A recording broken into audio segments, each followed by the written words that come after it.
Hear me out. I've said several times in the past that I wasn't a fan of ESG grips or the paintball style look and feel that goes with them. I even went so far as to build a crazy high performance and lightweight AEG to compete against them in tournaments. As a high level pistol player, the difference in maneuverability and the kind of shots that I can attempt when switching to a rifle is massive, and it also requires several playstyle changes to be effective. So why am I building one now? Well, a couple of months ago, I very briefly tried my friend's ESG build in an outdoor game, and it literally just clicked. By moving the rifle's point of contact down to the grip, you're able to tuck in super tight and retain most of the same freedom you had when using a pistol, but with more stability and a lot more firepower. Needless to say, the pros definitely outweigh the cons for this on me now. This was sent to me by my channel sponsor hi-capa Customs, who is the US distributor for Monk Customs and also where you can find all of the parts in this build.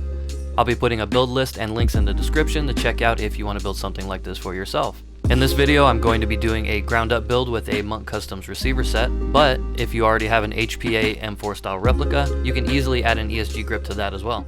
If you're only looking for information on how to install a Polarstar into your gearbox, I go over that as well, so stay tuned. Last but not least, thank you to my guys who support me on Patreon, especially Tyler B and Sotiris L for being my top contributors. With all that out of the way, let's get into the video. With the ESG grips, the tank regulator is actually fitted inside of the grip itself. So the first thing we need to do is remove the PSI gauge and also the output fitting on the other side. I highly recommend a vise to do this as these are secure. Mine also had red Loctite, which required the use of a torch to break up the Loctite and allow me to remove it. After the fittings are taken off the regulator, we are going to remove the back of the ESG grip so we can look inside. After that, you align the pressure gauge port with the bottom of the ESG grip and slide it right in. Once the regulator is aligned with the grip, we are going to take our macro line fitting and drop it in through the top of the grip, and then we will use an Allen key to reverse thread it down into the regulator. After that, we put some Teflon tape onto our pressure gauge and thread that in as well. I made sure all of my fittings were snug, but I didn't try to over tighten them as well. We don't want anything breaking inside. One thing I forgot to do during the beginning of this build, which is very important, is to make sure the pressure adjustment is lined up with this port on the side of the ESG grip. If it's not aligned when you screw everything together, you're not going to be able to access your PSI adjustment. You can then take your tournament lock and put it into place and secure it with the set screw that's provided in the box.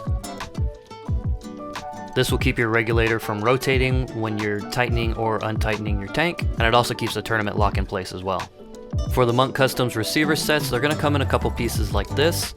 For the outer barrel, you just need to line up the notch with the upper receiver and then screw on the handguard until it's snug.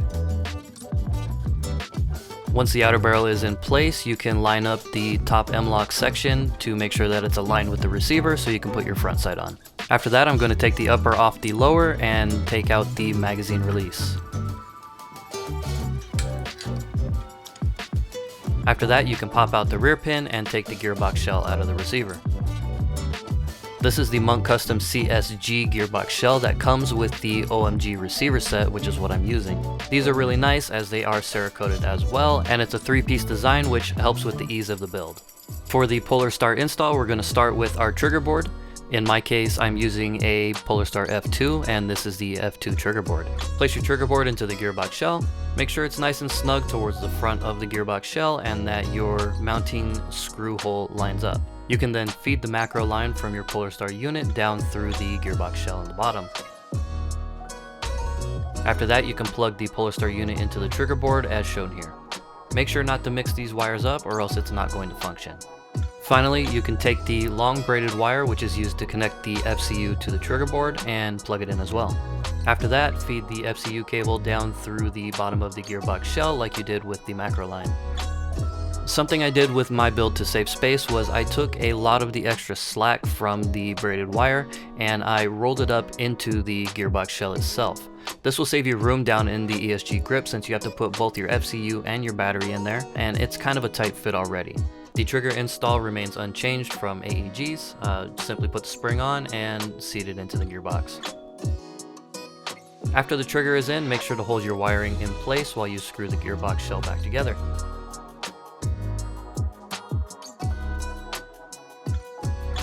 After completely assembling the gearbox, I like to pull the trigger to make sure that there's no wiring interfering with the travel. As the gearbox is now complete, we can drop it back into the lower and push the rear pin to hold it into place.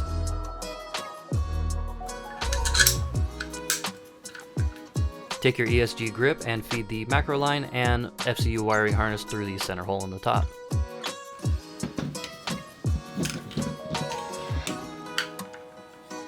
After that, you will secure the grip to the receiver with the 4 small screws that go in the bottom here.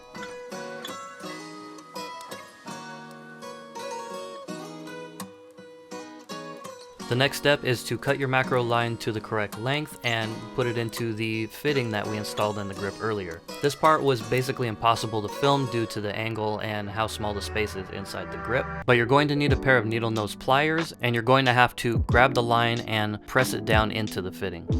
After that, we can connect our wiring harness to the FCU and place it inside the grip as well. As you can see, it's a very tight fit inside of this grip, especially with the macro line going through it now. So you do not need much slack on the wiring harness at all. If you are able to get enough slack up into the gearbox, you'll be able to put the FCU nicely here on the side. The final step is to connect your Polarstar battery and fit that into the grip as well. It's fairly easy to route the wires inside, you just got to figure out how you like to do it.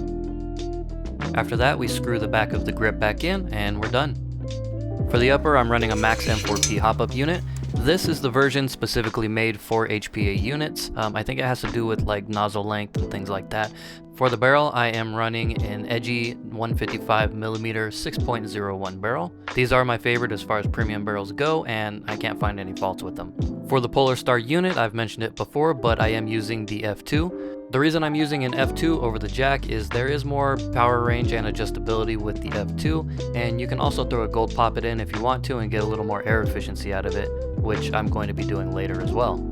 For the trigger, I am using the Maxx blade style adjustable trigger. I don't think it really matters which adjustable trigger you go with, as they're all functionally the same. For the mag release, this is also a Maxx brand. This came with the Monk Customs body, so I did not have to purchase this separately. For the regulator, I am using the Polarstar Micro Gen 2. And also, this is another important piece of information. If you buy a Polarstar ESG grip, you have to use a Polarstar regulator with it. Same as if you get a Wolverine ESG grip, you have to use a Wolverine regulator with that as well. For my mags, I'm running the PTS EPM1-S's. These are the shorter version that only hold 170 rounds, but I like how they're shorter because I'm going to be taking this thing into snake, and I do a lot of low angles and things like that, so I don't want the magazine to be bouncing off the ground or limiting how I can move while I'm doing that. For my tank, I'm running this ugly ass green Empire tank. I thought it was going to match the body based on pictures from the internet, but it's way off, so I'm going to get a tank cover. For the grip, I am running the aluminum Monk Customs ESG grip. They make some polymer versions as well, but literally every one I've ever seen someone use has broken or cracked. I highly recommend going with the aluminum version, even though it's more expensive, as it's going to last you forever.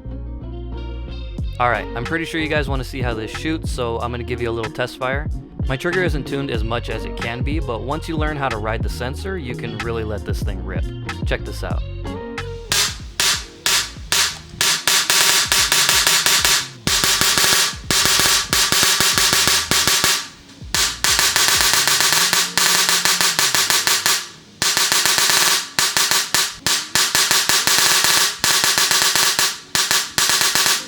I hope that video was easy and explanatory for you guys. If there's anything I missed, let me know down in the comments. Don't ask me what FCU settings I'm using though. They're different for literally every different Polarstar build. So you gotta find those yourself. Read the manual. Anyways, if you liked that video, you'll probably like this one too. Come check it out, and thanks for watching my channel.